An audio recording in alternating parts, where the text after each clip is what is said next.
भारत के लगभग हर घर में आपको चाय के शौकीन आसानी से मिल जाएंगे और कई लोगों के लिए चाय इतनी खास होती है कि दिन में अगर एक बार उन्हें चाय ना मिले तो सर दर्द शुरू हो जाता है।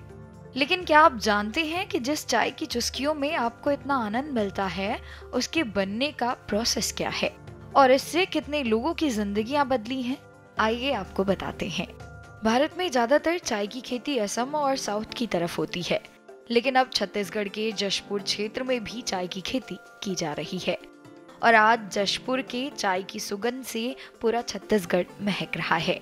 प्रशासन की सहायता से जशपुर क्षेत्र की सहायता समूह की महिलाएं चाय की खेती कर रही हैं, जिसमें 2 स्वयं सहायता समूह की करीब 20 महिलाएं शामिल हैं।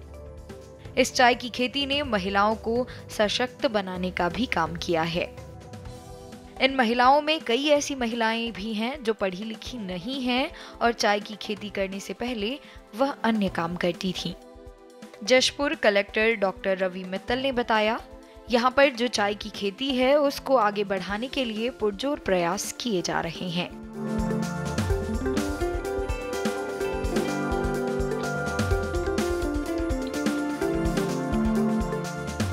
यहाँ पे जो चाय की खेती है उसको बढ़ाने के लिए हम पूरा प्रयास कर रहे हैं और वर्तमान में जो हमारी चाय की खेती हो रही है सारूडी के अंदर, तो वहाँ भी बहुत ही अच्छा हमें परिणाम देखने को मिल रहा है। तो वहाँ पे जो चाय हमारे पत्तियाँ होती हैं उसको तोड़ के प्रोसेस करके काफ़ी अच्छा दाम वहाँ के जो लोग हैं किसान उनको मिल रहा है। और इसके साथ ही हमने कुछ साइट्स भी डेवलप किए हैं जिसमें काटाबेल, बाला छापर, इसी तरह अन्य साइट्स भी हैं।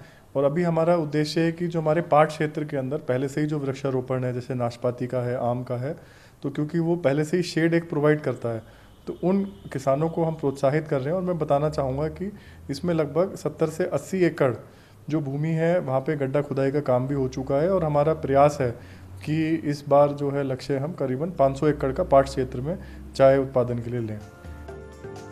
यहाँ पर काम करने वाली महिलाओं में से एक विमला एकता बताती हैं कि वो कभी बकरी चराने का काम करती थी, लेकिन चाय की खेती ने उनकी जिंदगी ही बदल दी। सर, इससे पहले तो मैं घर में काम करती थी और बकरी चराती थी। अब बहुत अच्छा लग रहा है सर। हम लोग को हर दिन का मजदूरी भी मिल जाता है और अपने परिवार चलाने के लिए खर्चा भी मिल जाता है। बच्चों को भी अच्छे स्कूल में पढ़ा लेते हैं सर। अभी महिलाओं को क्या संदेश देना चाहते हैं? सर, महिलाओं को मैं यही संदेश देना चाहती हूँ कि प्रशासन जितना भी अभी महिलाओं को सहयोग कर रहा है उसमें हम लोग को भी प्रशासन को सहयोग देना चाहिए और आगे बढ़ना चाहिए। यहाँ पे चाय की खेती होती है और यहाँ पे 2011 से लगा हुआ है। चाय की खेती यहाँ पर 2011 में लगना शुरू हुआ और आज तक यहाँ पे चल रहा है और हम लोग यहाँ काफ़ी आगे पहुँच गए हैं। और हम लोग की पहचान यही चाय बना के बेचना, यही हम लोग का पहचान है। यहाँ की महिलाएं बहुत आगे बढ़ चुकी हैं और ये चाय की खेती हम लोग को इतना आगे कर दिया है कि हम लोग पहले कुछ नहीं जानते थे, लेकिन अब बहुत कुछ जान चुके हैं। और बड़े बड़े मंत्रियों से ये सब फॉरेस्ट वाले हम लोग को सहयोग किया शासन, और बहुत खर्चा भी किया यहाँ पे हम लोगों के लिए और हम लोगों को बहुत आगे तक बढ़ाया। और मैं अभी प्रशासन को धन्यवाद देना चाहती हूँ कि हम गरीब महिलाओं को आगे ले आया है। महिला स्वयं सहायता समूह की सदस्य अलका लाकरा बताती हैं कि चाय की खेती के बाद पहले के मुकाबले किसानों की आमदनी बढ़ी है। यहाँ चाय की खेती होती है, 18 किसानों हैं। 18 किसानों में से सब कोई आते हैं और 2 समूह है, 20 आदमी हैं। 20 यहाँ काम करते हैं और अधिक पत्ती आती है, तोड़ने नहीं पाते हैं तो हम लोग बाहर से भी मंगा लेते हैं। कितने एकड़ में दीदी ये पूरा? 20 एकड़ में है, फैली हुई है चाय पत्ती। कब से इसकी शुरुआत? इसकी शुरुआत है 2017 से। 2017 से हम लोग पत्ती तोड़ रहे हैं और हम लोग इसी में भिड़े हुए हैं। किस तरह से तोड़ते हैं दीदी, क्या प्रोसेस रहता है पूरा?